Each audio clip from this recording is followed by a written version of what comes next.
గురుగారు, ఓంకారం ప్రత్యేకత ఏమిటి? ప్రతినిత్యం ఓంకారాన్ని జపించటం వల్ల కలిగే ప్రయోజనం ఏమిటి?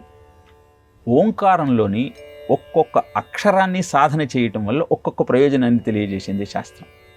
ఆకారాన్ని ప్రతినిత్యము జపిస్తూ ఉంటే సిద్ధి పొంది మానవలోకంలో తిరిగి జన్మించాల్సిన అగత్యం ఏర్పడుతుంది. ఇలా మానవలోకానికి తిరిగి తీసుకువచ్చేవి రుక్కులు, ఋగ్వేదానికి సంబంధించినవి. ఇక అకారాన్ని మకారంతో కలిపి సాధన చేయటం వల్ల సూక్ష్మస్థితిలో మనస్సులో లీనమయ్యి తిరిగి మానవలోకానికి రావలసిన అవసరం ఏర్పడుతుంది. చంద్రలోకానికి చేరుకొని అక్కడ నుంచి తిరిగి మానవలోకానికి వస్తాడు. ఇక అకార ఉకార మకారాలు మూడింటిని కలిపి సాధన చేయటం వల్ల సూర్యలోకానికి చేరుకొని అక్కడ నుంచి పరమాత్మ సాయుధ్యాన్ని పొందవచ్చు.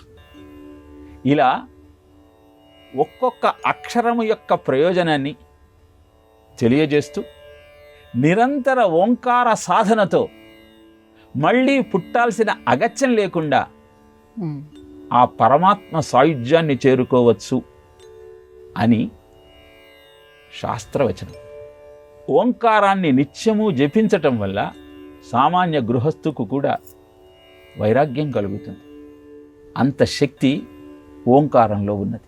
ఒక్కొక్క అక్షరము ఒక్కొక్క వేద ఉద్భవానికి కారణము అని చెప్తారు. అకారం నుంచి ఋగ్వేదము, ఉకారం నుంచి యజుర్వేదము, మకారం నుంచి సామవేదము జన్మించింది. ఇలా వేద విజ్ఞానానికి ఆధారమైన ఈ బీజాక్షర సంపుటిని నిత్యము జపించటం వల్ల మనోవికారాలన్నీ దూరమై మాధవ సాయుధ్యానికి మార్గాన్ని సుగమం చేసుకోవచ్చు.